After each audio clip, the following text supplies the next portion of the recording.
en apoyo a Palestina y en contra de Israel. Bien, pasando a otro punto, eh, se conmemoran 80 años de la derrota del nazismo. En la antigua Unión Soviética se lo llamó el Día de la Victoria, en la Gran Guerra Patria, el 9 de mayo.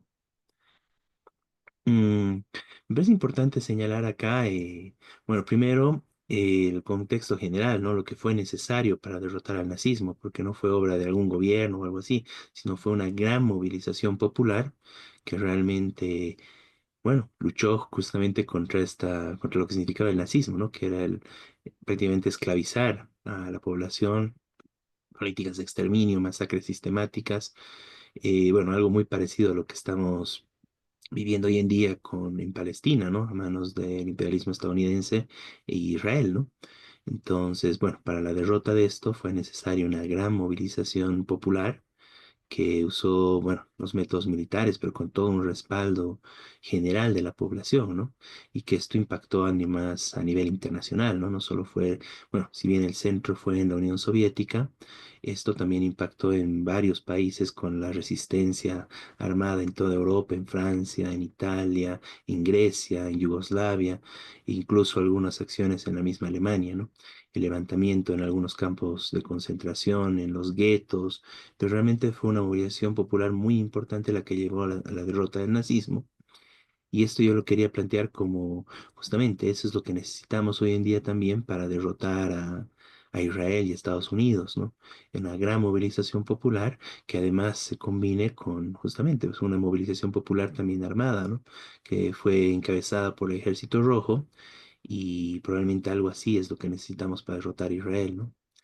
Em, Bueno, aparte de esto, me parece importante destacar en este hecho, en este tema, que, bueno, en Rusia hicieron grandes celebraciones, un gran desfile militar, con la presencia de Xi Jinping de China, el presidente de China, y el tema de esto es de que, bueno, Putin y compañía es más o menos como que se vanaglorian ellos, ¿no? De esta gran gesta heroica bueno, lo hizo la Unión Soviética, lo hizo el Ejército Rojo y lo hizo la gran movilización popular del pueblo ruso, ¿no?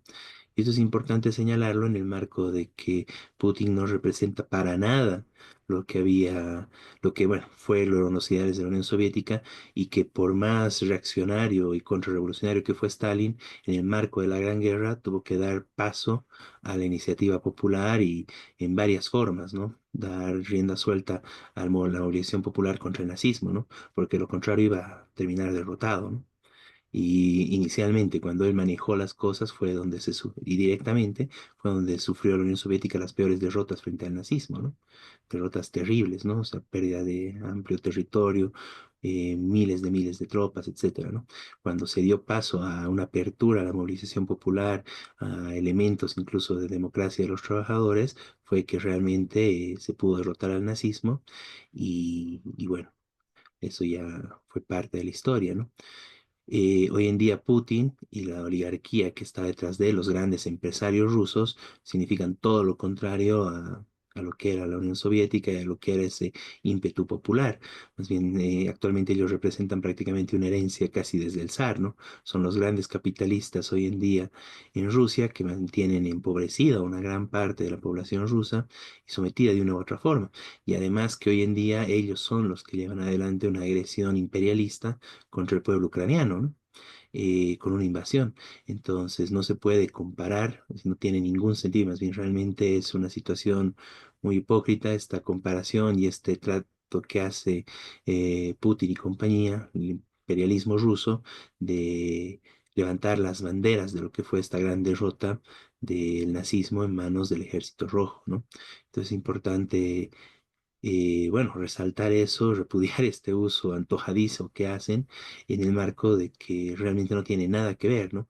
Es prácticamente como que los derrotados de esta gran gesta del Ejército Rojo, ahora saquen cara por el Ejército Rojo, ¿no? Casi llega una situación de ese tipo, ¿no? Entonces, bueno, recalcar eso, ¿no? O sea, hoy en día el gobierno, la Rusia, no tiene nada que ver con lo que fue la Unión Soviética, no tiene nada que ver con el Ejército Rojo.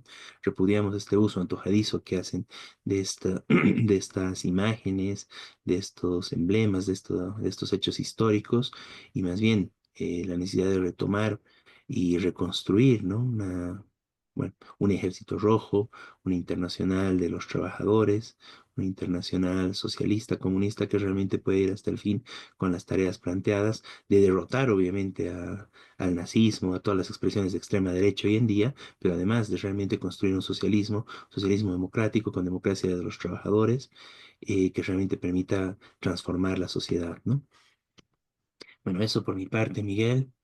Sí, no, y agregar que Putin ha utilizado ese argumento para también la invasión de Ucrania, diciendo que Ucrania había cómplice del fascismo, eh, de los nazis, digamos, los invasores. Obviamente que en muchos lugares había cómplices, gente,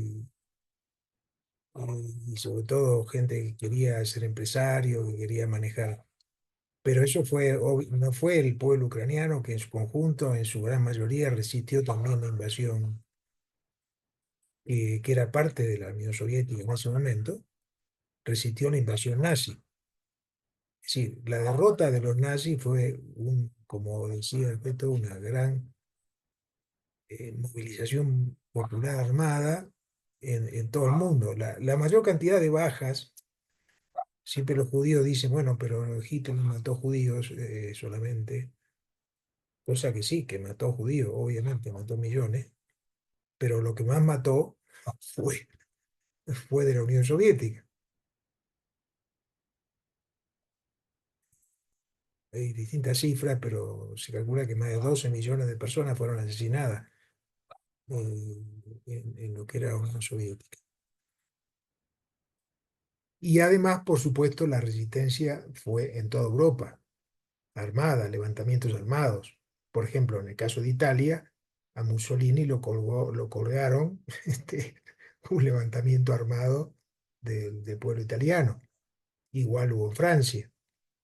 Es decir, la resistencia fue heroica y fue de los pueblos en contra de la complicidad de sus propios, de los grandes empresarios, de sectores que se habían terminado aliándose o subordinándose a los nazis, digamos. Entonces, esto fue una rebelión internacional que llevó, claro, a la derrota de Hitler, ¿no? Y hace 80 años. Entonces, festejarlo, claro, no, no se puede decir que está mal que Rusia festeje la derrota de Hitler, pero el tema es la hipocresía esa, que mezcla cosas que no son verdad y oculta otras cosas, ¿no es cierto? Cómo fue ese levantamiento, este, y en particular lo utiliza, como digo, para la invasión de Ucrania. Eso quería agregar. Sí, Miguel, muy, muy importante eso, ¿no? Cuando, bueno, más bien justamente este tipo, bueno, hace 80 años bien se liberó Ucrania, ¿no? Y se le permitió su derecho Claro, a la existencia, a ser un país libre, ¿no? En el marco de Unión Soviética, ¿no? En cambio, hoy en día, más bien es todo lo contrario, ¿no? Se está impidiendo, y bueno, y peor aún, ¿no? Se le están partiendo prácticamente Ucrania entre Estados Unidos, entre Trump y Putin, ¿no? Bueno, totalmente sí, repudiable esto. Y bueno, continuando con el tema internacional,